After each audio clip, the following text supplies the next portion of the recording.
The Bible.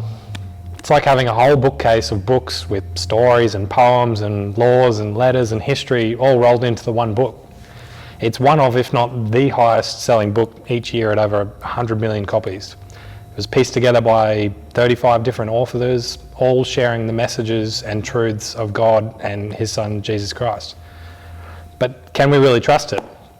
That's a huge question that many non-Christians or even new Christians will ask. And yes, it's a high-selling book, but it was written thousands of years ago, and it's been translated and revised so many different times through different languages that are all just that little bit different. I mean, if it's God's message, shouldn't they all be the same? It's so easy to see how someone might have some doubts when you consider those things. The Bible is the book, it's the book that we use as Christians to grow in our faith journeys and grow our knowledge of Jesus. And it's often how we can communicate with him.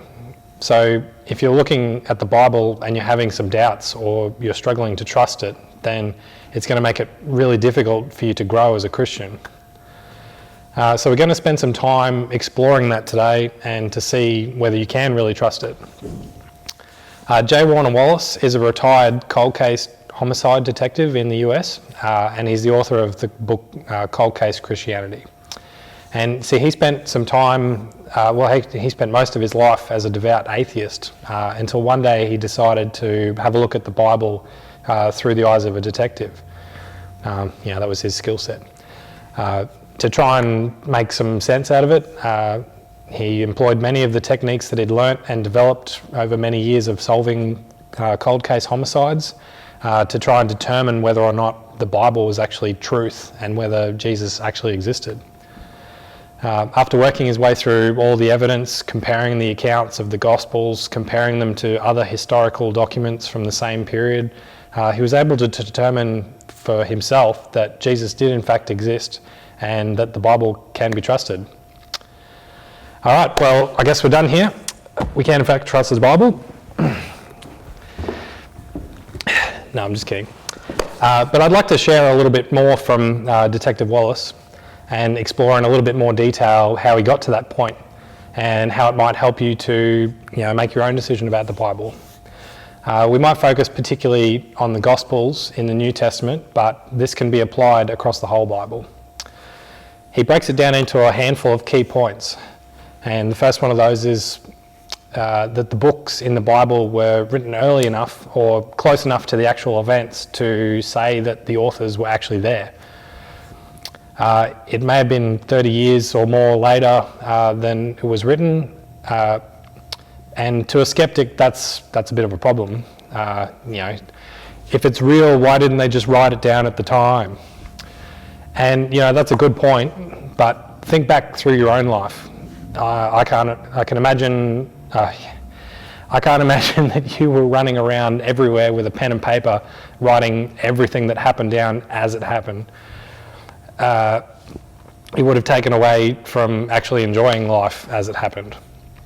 But you can look back on the memories years later and you can share them with others. You share stories, and that's what the authors of the Gospel did.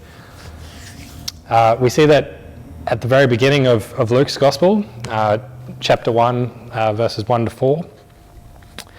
Many have undertaken to draw up an account of the things that have been fulfilled among us, just as they were handed down to us by those who were the first were eyewitnesses and servants of the word.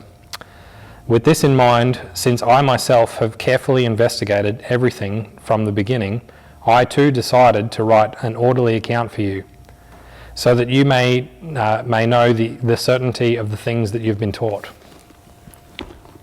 So they're saying there that they know how important it is to get this information passed down, and they took the time to document it all so that future generations would know who Jesus was and what he's done for us. On to our next point, and that's that they were too close to the action for it to be considered a lie. If the Bible is in fact some sort of conspiracy that's written by the church to make us believe whatever it is that they wanted, then they went about it the wrong way. I think in order to lie about something and to do it effectively, you need to be able to distance yourself from what it is that you're lying about, and distance yourself sort of time-wise and also geographically. Let me give you an example. Say you're sitting in the classroom and you decide to take the pencil from the person that's sitting next to you, and then that person later on asks you if you took their pencil, and you say no, but they were sitting right next to you and they saw you take it, and so did the kid sitting behind you. So it's not really possible to lie in that situation, is it? And maybe that wasn't a very good example, but I think you get the idea. At the time of Jesus' life, though, there were too many other people around that could verify the story for it to be a lie. And that leads us into our next point, and that's that the Bible has been corroborated. Now, this is a term that's used by police to describe when pieces of evidence or eyewitness testimonies sort of fit together and confirm a chain of events. The Gospels are another good example of this. If you take the time to read the Gospels, you'll notice that no two of them are the same, but if you overlay them over each other, you can see key pieces of evidence in their verses that help show us that they're all telling us the same thing. So, sure, they may not read exactly the same, but if there was a bunch of us sitting together, sitting in a room together just hanging out, we wouldn't all have the exact same recount of events because we weren't all sitting in the exact same spot. So, I could see Josh picking his nose because I was looking right across at him, but Greg might not have noticed that because he was sitting next to Josh and he was looking over at Cole. But almost everyone would remember that funny story that I got up and told because everyone in the room could hear me. So, anyway, moving on. Another way we know that we can trust the Bible is that it hasn't changed. That's a difficult statement to swallow if you're a skeptic, and I can understand why. I mentioned it right at the beginning, but there are so many different versions and translations of the Bible, and on the surface they can appear quite different, but the reality is it's really only on the surface that they're different. Craig Blomberg is a Christian scholar who actually works on the team that produces the New International Version, or the NIV. So, who better to explain all the changes? And he explains that all of the changes that have been made to the Bible over time have come from this need to refine it, to spell check it in some cases. There are some instances where the original text may have been translated incorrectly in the first time in some areas.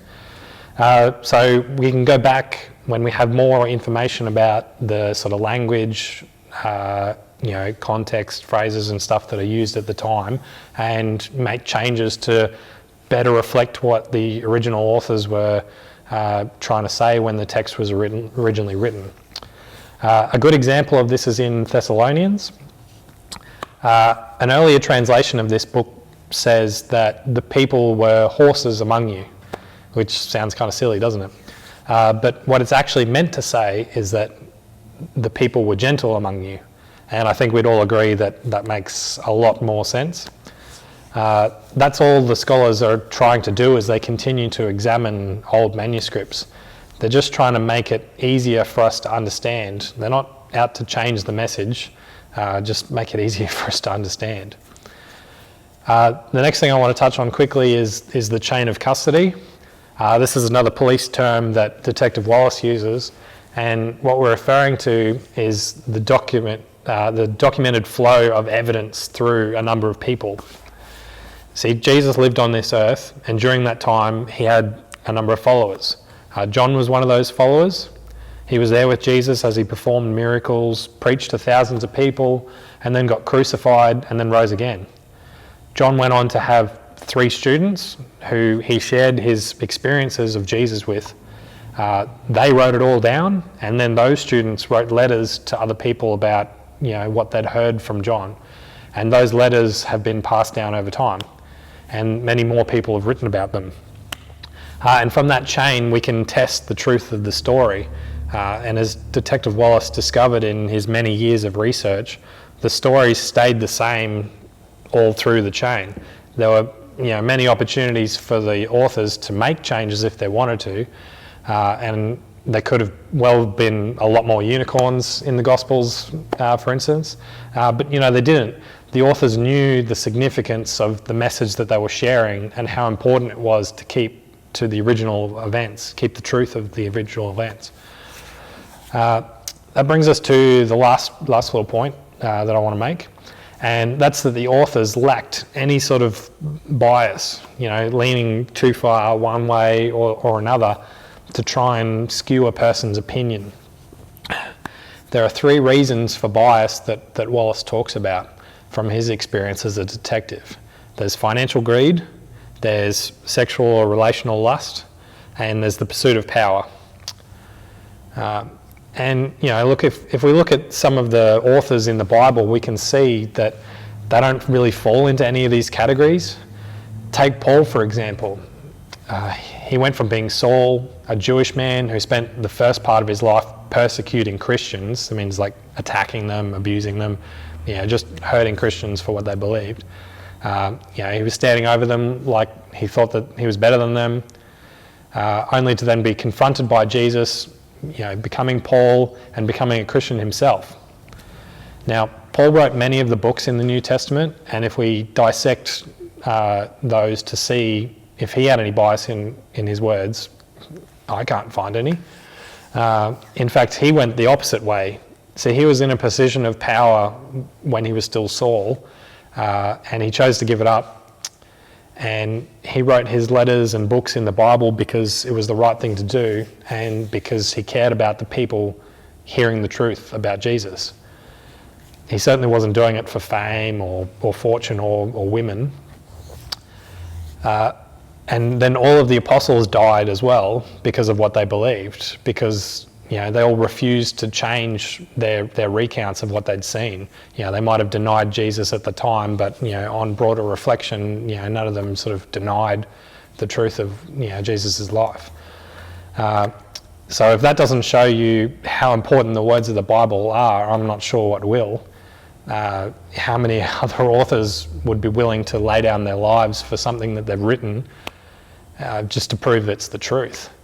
I think we can trust the Bible because it reflects the world in the same way that we experience it. It gives us the freedom to be able to explore it, to analyse it, and to make decisions about it. So, I'd encourage you to put your detective hat on, take a look at the Bible through a different lens, look at the facts, and decide for yourself whether you think that you can trust the Bible.